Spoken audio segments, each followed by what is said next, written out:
मेरा नाम तारिक भट्ट है जी। मैं national human right development council का ऑफ इंडिया का चेयरमैन हूं और नेशनल कॉन्फ्रेंस से वाबस्ता हूं। आज की प्रेस कॉन्फ्रेंस जो थी वो सिर्फ माइनिंग को लेकर के थी। डिस्ट्रिक्ट रियासी एक ऐसा डिस्ट्रिक्ट है कि पूरे जम्मू कश्मीर के अंदर सबसे ज़्यादा अगर माइनिंग कहीं हो रही है वो डिस्ट्रिक्ट रियासी में हो रही है, और सबसे ज़्यादा इलीगल माइनिंग अगर कहीं हो रही है वो डिस्ट्रिक्ट रियासी में हो रही है। हैवी मशीनरी वहाँ इस्तेमाल की जा रही है जो नहीं हो सकती है, और 20-20, 25-25, 30-30 फुट गहरे खड्डे निकाले गए हैं जो 1 मीटर से नीचे नहीं जा सकते हैं। और उन खड्डों में कई लोग, एक बच्चा 10 साल का पानी लेने के लिए आया, वो डूब कर मर गया, और ठेकेदार ने 2 लाख रुपया डिप्टी कमिश्नर साहब के पास जमा कराया। डिप्टी कमिश्नर ने वहाँ पर 1 लाख रुपये उस बच्चे के बाप को दे दिया, तो बात को ख़त्म कर दिया। और मैं कहता हूँ कि वहाँ जो जाली चलान काटे जा रहे हैं, फराडी चलान है। ये मेरे पास चलान की कापी पड़ी हुई है। ये चलान, ये फराडी चलान है, फराडी ये फराडी चलान काट कर इस पे माइनिंग की जा रही है। इस चलान पे जो गाड़ी जाती है वो पैसा सरकार के खाते में जमा नहीं होता है।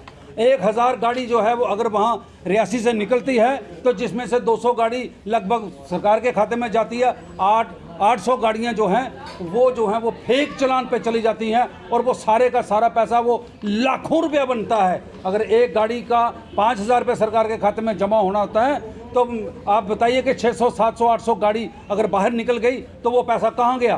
क्योंकि कोंकण रेलवे जो रियासी के अंदर इस वक्त बहुत बड़ा उनका प्रोजेक्ट है, जिनके 6-6 किलोमीटर, 7-7 किलोमीटर के टनल बने हुए हैं, उसमें लाखों मीट्रिक टन के हिसाब से जो माइनिंग इस्तेमाल हुआ है उसकी रॉयल्टी जो है वो उस हिसाब से सरकार के खाते में जमा नहीं हुई है, क्योंकि उन्होंने पहाड़ खोद करके वहाँ पर लगा दी, उन्होंने नालों से चोरी वहाँ पर जो है वो लगा दी है, और वो पैसा जमा नहीं हुआ। इसकी हम इंक्वायरी चाहते हैं कि ये सारा पैसा जो है ये कहाँ जा रहा है। चंद ठेकेदारों के जेब में पैसा जा रहा है, और कुछ ठेकेदार जो हैं वो आउट ऑफ J&K के हैं, उन्होंने आगे सबलेट करके किसी को दे दिया, उन्होंने लूट डाली हुई है। हैवी मशीनरी इस्तेमाल नहीं कर सकते हैं, वहाँ धड़ल्ले से हैवी मशीनरी लगाई गई है। और फिर मैं बताता हूँ कि फॉरेस्ट डिपार्टमेंट जब वो कत्थे का काम हो या लकड़ी का काम हो आती है, नक्शा नंबर 25 काटा जाता है, हर चेक पोस्ट पे वो दर्ज होता है। लेकिन माइनिंग जो है इतने नाके पुलिस के रास्ते में होते हैं, कहीं इसको कोई पूछता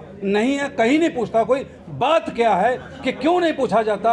और फिर ये रूलिंग पार्टी के लोग हों या सरकारी अफसर हों, अधिकारी हों, ये इस तरफ ध्यान ही नहीं देते हैं। या तो ये सारे मिले हुए हैं, मिलकर इनके घरों में माल पहुंचता है, इसलिए हम 5 साल से चिल्ला रहे हैं लेकिन कोई असर नहीं।